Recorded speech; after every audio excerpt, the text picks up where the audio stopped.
Shalom Rock Leaders. Shalom. Mari bagi berdiri semua, let us stand up. Let us all stand up. Haleluya. Bapa selalu bergairah untuk berada di dalam hadirat-Mu, untuk bersuka cita, untuk menyatakan bahwa Engkau sungguh hidup, Engkau sungguh berkuasa. Kami mau menari, kami mau meloncat, sebab Engkau Tuhan yang membebaskan kami, Engkau Tuhan yang menyembuhkan kami, Engkau Tuhan yang mengangkat kami. Semua sama-sama katakan amin. Haleluya. Berikan tepuk tangan yang paling meriah buat Tuhan Yesus.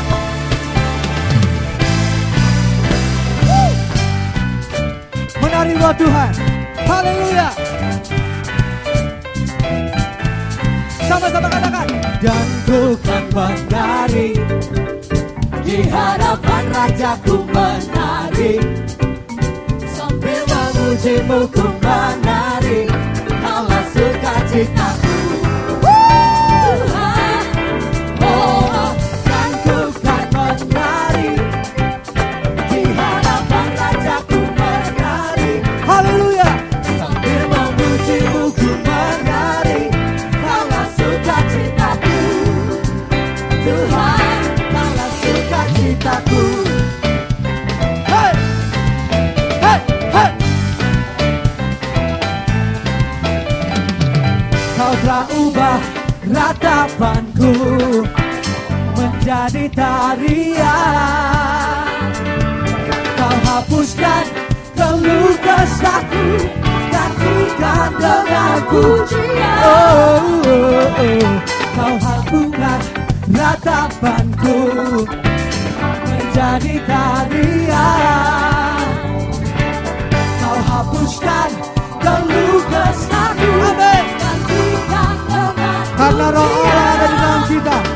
Karena Roh Allah di dalamku, ku menari seperti raja Daud menari. Karena Roh Allah di dalam hatiku. Everybody jump! Dan ku menari, di hadapan Rajaku menari, sambil memuji-Mu ku menari, kaulah sukacitaku. Tuhan, oh, dan ku kan menari, di hadapan Rajaku menari, sambil memuji-Mu ku menari, kaulah sukacitaku. Haleluya. Tuhan, kaulah sukacitaku. Haleluya. You're worthy, Father. We love you, Father. I come bow down before you. I give you all my praise, for you alone are my Lord. You are my God, and I worship you. I come in awe before you. I offer you my heart, for you alone are my praise.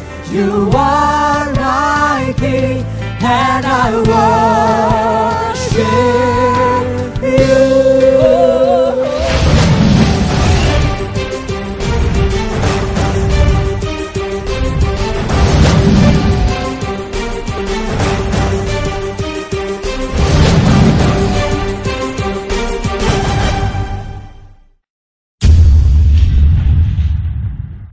Jadi saya ingin membahas tema saya pada malam hari ini buat saudara, transformasi kota. Terlalu keren sih temanya. Tapi kita ganti aja lebih simpel bahwa ini adalah sebuah kerinduan hati untuk melihat terobosan baru di kota kita. Kira-kira kayak begitu. Jadi cuma ingin menjadi garam dan terang bagi kota di mana gereja berada. Kalau saya berbicara gereja, ada 3 hal yang saya perlu ingatkan kepada saudara. Yang pertama, saya tidak pernah bermaksud denominasi atau aras gereja atau apapun. Yang saya maksud cuma sederhana, adalah kumpulan orang percaya yang mempercayai Yesus di generasi ini, yang terpanggil untuk menyatakan kerajaan Tuhan buat dunia ini dengan mengerjakan amanat agung Tuhan Yesus Kristus. Kalau mau jujur berkata kepada saudara bahwa satu-satunya kerinduan yang ada dalam hati saya adalah di bangsa ini adalah untuk melihat bahwa anak-anak Tuhan tidak lagi konsentrasi kepada urusan-urusan domestik, tapi mulai berpikir kepada perkara-perkara yang Tuhan siapkan di luar.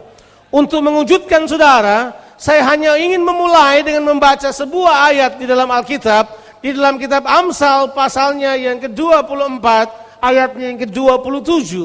Bahwa seharusnya kita mempersiapkan pekerjaan kita di ladang terlebih dahulu, kemudian kita membangun rumah kita. Saya baru-baru ini belajarlah sedikit geopolitik, geostrategi, belagu, cuma baca sedikit aja belajar gitu. Tapi tahu-tahulah pandangan ahli strategi dunia. Untuk sebuah bangsa menguasai seluruh dunia ini, dia harus kuasai Indonesia. Sebab Indonesia ada di lintasan ketiga dari seluruh perairan di dunia ini. Kalau saudara bisa kuasai Indonesia, it means seluruh dunia saudara kuasai. Come on. Saudara pikir bangsa kita cuma nongol begitu aja? Karena ada Gatot Kaca lompat dan berantem sama siapa begitu? Ini bangsa dilahirkan oleh Tuhan.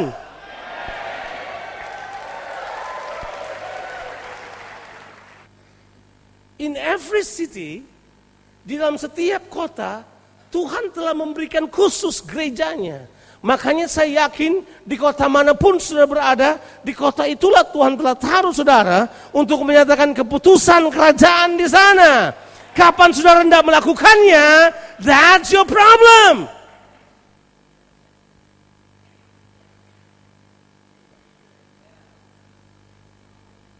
Tapi kan kalau kota itu Pak, itu urusan pemerintah. Kenapa ada di situ government?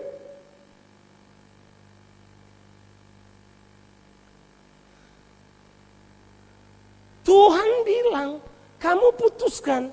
Soal keputusan pemerintah, terserah pemerintah. Tapi gereja, putuskan.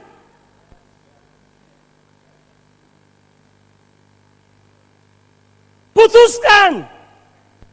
Putuskan. Putuskan.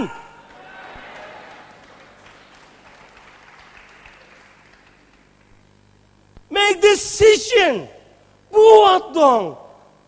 Wah, kelamaan kita ditunggu. Kelamaan. Kita biarkan orang mati. Salah saudara. Dan 7 itu saya sebut sebagai akar krisis bangsa Indonesia juga. Ke-7 akar krisis itu saya mau sebut saja pelan-pelan pada saudara. Yang pertama adalah KKN. Nepotisme. Itu didasarkan kepada begini. Mau kaya tanpa kerja. Mau nikmat tanpa hati nurani. Halo? Mau kaya tanpa kerja, mau nikmat tanpa hati nurani. Betul ya? Yang kedua adalah pendidikan tanpa karakter. Yang ketiga adalah bisnis tanpa moral.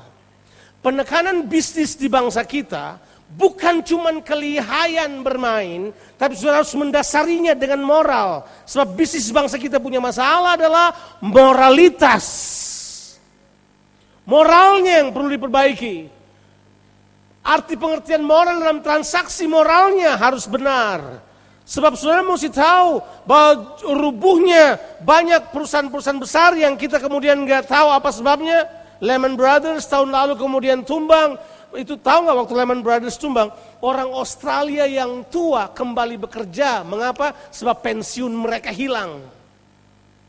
Terus mereka tanya, ini perusahaan-perusahaan yang punya kredibilitas. Di luar mereka punya kredibilitas, di dalam moralnya hancur. Jangan tanya di bangsa kita dong. Kalau kita tidak bisa punya itu, gagal kita. Yang keempat adalah, saudara mesti tahu yang keempat. Ini akar-akar masalah kita yang keempat adalah Yang pertama tadi adalah KKN tadi itu, hati nurani, kesenangan tanpa nurani, mau kaya tanpa kerja. Yang kedua pendidikan tanpa karakter, bisnis tanpa moral. Yang keempat adalah, ini dia ini, politik tanpa prinsip. Politik bangsa kita tuh nggak ada prinsipnya. Makanya kalau kita memasukkan orang-orang kita ke dunia politik, rubah prinsipnya dulu. Siapa yang mesti rubah? Halo? Kita. Mesti tunggu ahli politik dari Amerika ajar kita politik? No! Balik yang tadi eklesia. Gereja yang putuskan. Ya, eklesia memutuskan apa? Hukum dan politik. Masalah yang berikutnya, yang kelima adalah hukum tanpa keadilan. Hukum tanpa keadilan. Coba saudara bayangkan. Yang berikutnya, yang keberapa sekarang? Yang catat. Yang kelima. Oh, yang keenam sekarang. Ilmu pengetahuan tanpa kemanusiaan. Iptek tanpa kemanusiaan. Ilmu pengetahuan terlalu hebat, tapi orang tidak manusiawi sama sekali. Makanya mau jual kapal terbang pakai beras. Tukarnya. Yang ketujuh, agama tanpa pengorbanan.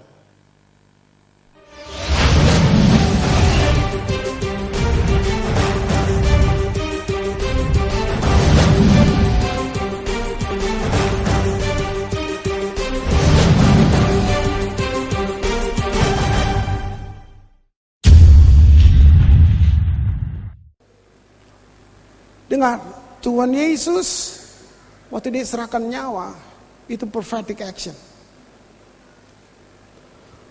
Waktu saudara menanggapinya, itu namanya prophetic commitment.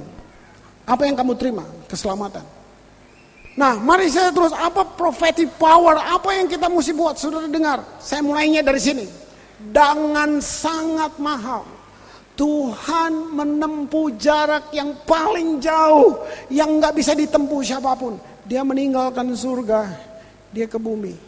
Mari dengar, sederhana aja, hanya untuk mencari hati manusia. Dengan sangat mahal, satu perjalanan yang paling jauh, harga yang begitu mahal Tuhan ambil, meninggalkan sorga hanya untuk dapat hati kita. Allah tidak cari kemampuan kita, harta, potensi, enggak, karena kita udah kehilangan semuanya. Dia tidak cari itu. Dia cari hati kita. Yohanes 4 bilang, Bapa mencari penyembah. Waktu Tuhan bilang, saya cari penyembah. Kenapa hati manusia? Kenapa begitu mahal? Kenapa perjalanan jauh? Hanya untuk hati manusia. Karena hati manusia dibuat untuk Allah berdiam di situ. Tuhan Maha Kuasa, Dia berhak mau tinggal di mana aja. Alkitab bilang, Dia memilih untuk tinggal di dalam saudara dan saya, di dalam hati. Dia mau tinggal di planet mana punya dia semuanya. Tapi dia bilang, firman berkata, Allah memilih untuk tinggal di dalam hati orang berdosa kayak saudara dan saya. Karoseri kayak gini, yang punya langit bumi mau tinggal di sini. Coba saudara tuh, ini cukup jadi alasan untuk saya memuji dia, menyembah dia. Ini cukup, nggak ada yang lain. Tuhan buat itu. Ada 3 hal yang perlu direvolusi. Kalau kita pakai bahasa supaya sama, paradigma, perubahan yang perlu direvolusi untuk satu dunia ini, yang namanya penyembahan. Sebab gini, kenapa? Saudara, penyembahan itu bukan pelengkap penderita di gereja. Dengar baik-baik, gereja ada di dunia ini untuk 3 alasan. Saya sebut satu saja, gereja ada untuk Tuhan. Nah, artinya gini, kalau bilang gereja ada untuk Tuhan, gereja dimiliki secara khusus untuk Tuhan. Gereja disebut istrinya Tuhan. Nah, karena gereja ada untuk Tuhan, harus ada 2 hal dari gereja. Entah dia namanya gereja apa aja, tapi harus ada 2 hal yang menjadi ciri. Apa itu? Kekudusan dan penyembahan. Bukan yang lain.